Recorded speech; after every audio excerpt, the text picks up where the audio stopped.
Hi, this is Blake Angeles from Yamaha here with the all-new YC61 Stage Keyboard. So the YC61 is an organ-focused stage keyboard. There's a lot of new stuff that we've added to it. Let's start with the organ section over here. The organ section has 6 different organs. H1, H2, H3 are vintage organs that use our VCM, virtual circuitry modeling technology that was designed specifically for this new product right here. Another thing that that VCM adds to this are the VCM rotary speaker combinations. There's VCM Rotary A, which is a standard rotary speaker with drive and tone controls, and then Rotary B is like a rotary speaker with a transistor preamp in front of it for a little bit more drive. So you have upper and lower manual controls right here. And I actually have a split right here, so I have the left hand. The left drawbars are set here, and I can see them right here. And you notice the LEDs change, so I can see at a glance what I'm at. And then the upper drawbars are the 3 down right here. So I can play, you know, split things.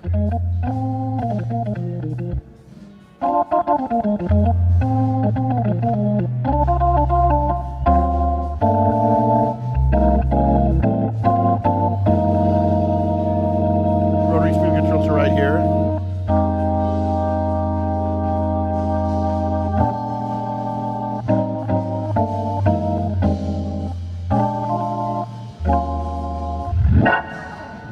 It's a really great sound. One thing that you notice that when I can do these kind of organ glissandos and palm smears and stuff, that makes it easy because we have an all-new waterfall keyboard for this as well. So the keyboard is really nice to be able to slide up and down. When I do the actual hits at the top, you'll notice that the way that the expression works, it also tweaks the preamp. So you get a lot of gain when you increase the amount of volume into it too. It's really very, very dynamic.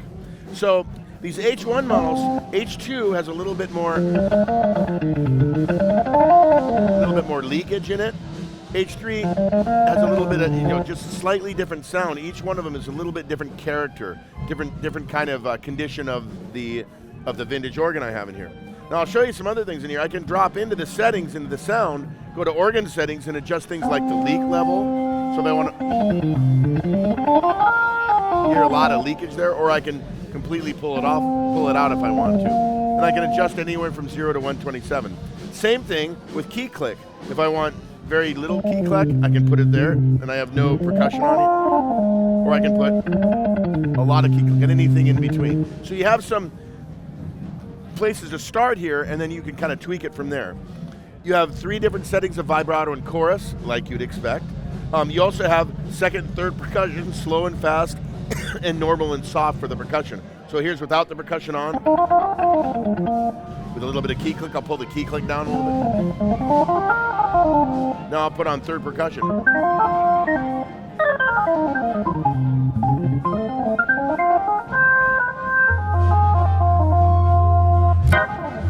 So another cool thing about the rotary speaker, I can tweak that quite a lot too. So I'll drop into sound and go to rotary speaker. And what I want to show you that's pretty slick about this instrument is I just turned up the background noise all the way up so you can really hear it here. Now listen, when I speed up the rotary speaker, you hear it speed up. Now I'll stop it, and as it comes around it might stop here. So I'll speed it up again, and I'll stop it again, and it might stop over there now. So it really gives you that feeling of being inside of an organ with the rotary speaker. Now I like to turn that background noise, I like it in the sound, but maybe not that much. But it's still there at least. I kind of have it at 85 here.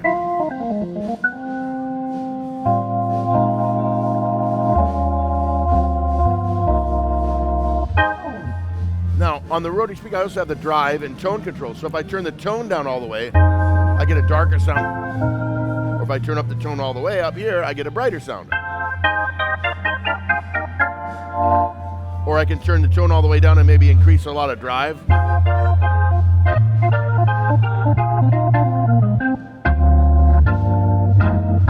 Or I'll try out maybe the Rotary B speaker in here. This has a lot more drive to it. Or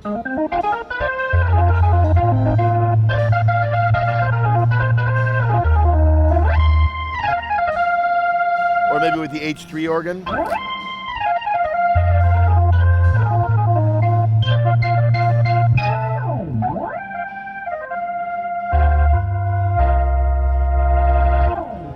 So lots of cool things in here with the rotary speaker with the vintage organs. I'll kind of move on real quick here to the, sorry. Check out some of the FM organs real quick. So this first one, it's an 8-operator FM, so you don't get the 9th drawbar in this setup, but what you do have that I really love about it is this nice, very full low end. Comparing with the bass on the vintage organ, you'll notice as I move up here, you hear the fold back, which is where the octave repeats itself as you move up. That's as expected. With the F model, it doesn't have any fold back on it. It's just a pure sine wave. I'll pull the rotary speaker, just a rotary A, maybe pull the drive back, and you can hear, this is a really great, a lot of the gospel guys really dig this sound because it's so full in the low.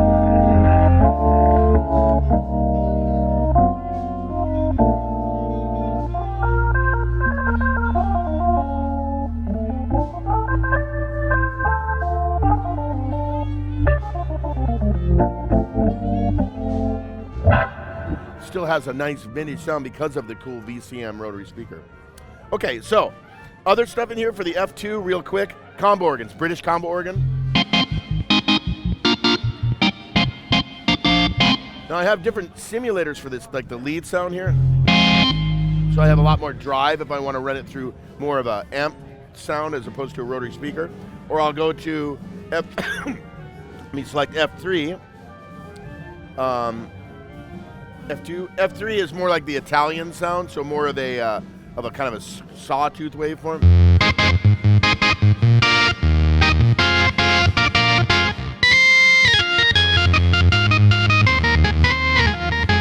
You get the idea.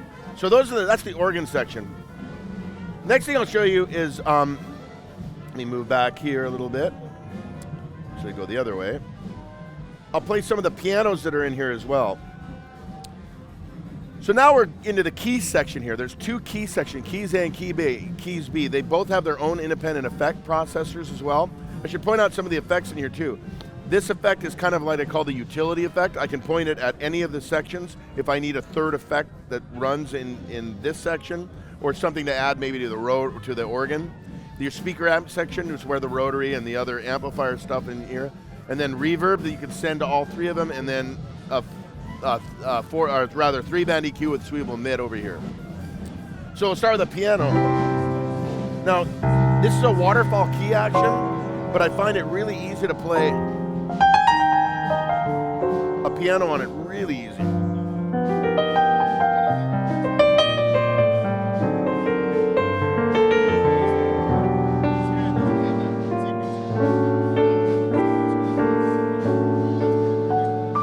So that's the CFX Concert Grand. Next one would be the C7 we have in here.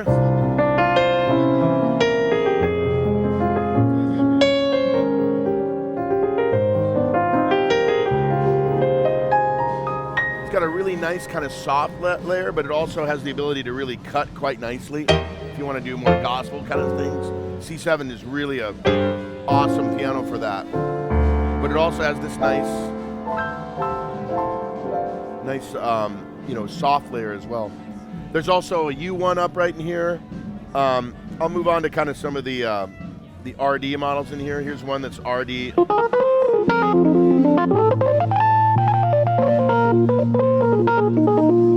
So this right now, I just have a single compressor on, but to turn on effect, it's just a matter of touching the button and I have it on here. If I want to change effects, I can move through really quick and find maybe something that's more like a, how about a phaser? The thing that's cool about this instrument is that it's a very one-to-one interface. One knob only does one thing. It's really fast to get around. The idea is to keep you in the music, a stage keyboard. You don't want to do a lot of menu diving, so he put all the stuff that you'd really need on a gig right in front of you. I'll play a few of the other sounds that are in here just to get an idea. One of the things that's slick about this instrument, by the way, is that we also have FM in here as well. So the FM works as 8-operator for the organs, but we also have some FM EPs as well. So if I go over here and I select something like, say, let me go back to here, and I'll select, how about just FM the EP? totally all FM.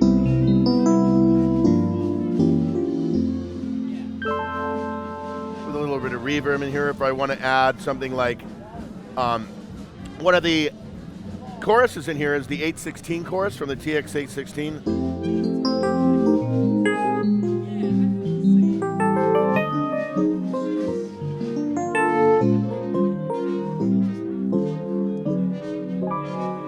FM EPs. There's also leads and pads and all sorts of stuff in there as well.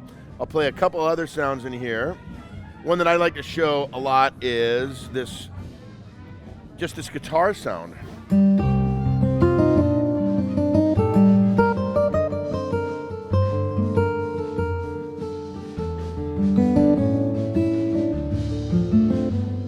Now what I like about this is I can also turn on the other sections. In this case, I have the FM organ, but I assign sustain pedal, so it sustains the organ. It's like a pad sound. And then I also have this sine lead sound that I've made it into, it's not monophonic, although there is mono mode in here, but I have it more as like a pad sound. So now I get this sound that's like this.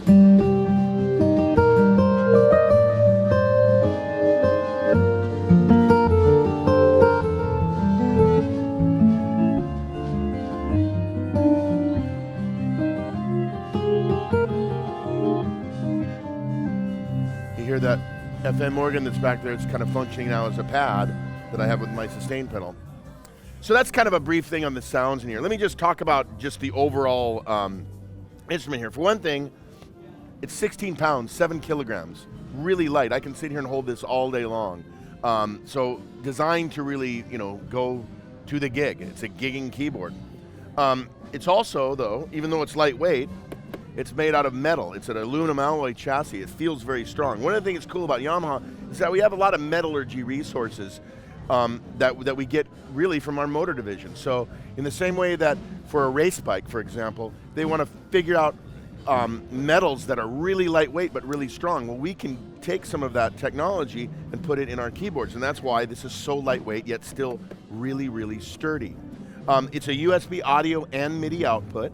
So you can send 2 channels to the computer, 2 channels back. So let's say you have virtual instruments that you want to play. You can use this as a controller and then monitor them via the USB connection through the audio output. So that's another cool thing about this instrument. Something else I love about this instrument, let's say you have a weighted action keyboard that's maybe a few years old and you're sort of done with the piano sound in it, but you heard the piano sound in here, which is really awesome. I mean, the CFX is the same one you have in our CP88. So what if I had a lower keyboard here and I wanted to just play the keys section from the lower keyboard, but I still wanted access to the organs and stuff? You can do that. It functions almost like a tone generator where I can MIDI directly into it and only the keys A section will come here. Or let's say I have a 61 note keyboard and I'm wondering, can I do a 2 manual organ where I have the lower manual playing here, but I still have access to the upper manual and the keys section up here? Yes, you can do that. So you can add a second keyboard. So it works with the gear you already have, which is really, really cool. I think that's pretty much about it with the YC61. That basically covers the entire keyboard. I just played my first gig with it, now that we announced it just about 6 days ago where I live, and it was awesome. I had to walk like 500 yards to get to the gig, but it's so lightweight. We have this cool backpack case, so I just put it on my back. I have all my pedals fit in the bag too. All my cords fit in the bag. I just bring that and the 2 speakers and a stand and I'm there, done. Really easy setup, and it was really great to be able to play it. And whenever I needed, to change things, I can do it very fast with a one-to-one interface. Really cool. Last thing I'll say about, speaking of when you connect it to the computer, every single one of these buttons and knobs here sends out MIDI continuous controller. So it actually functions as a really great MIDI controller for virtual instruments, but you can record all of this stuff into the DAW as well. There's a video we shot with Dom Segalis, who actually did like an EDM type thing where he was, automating all the drawbar settings, so everything was moving in time with the music. It was really cool. It's another way to sort of use something that you wouldn't think you could use for different kinds of music. It's really, really slick. One of my favorite products so far, really fun. So once again, this is the Stage Keyboard, the YC61. You'll see it in stores probably mid to late spring of 2020. And that's about it. So thank you very much for watching here at Long and McQuade, and you'll love this product. Thanks. Thanks for watching. To be notified of more videos from our trip to NAMM this year, subscribe to our channel and click on the bell icon. Leave a comment or question below and check out our video playlist for all the latest and greatest products at NAMM.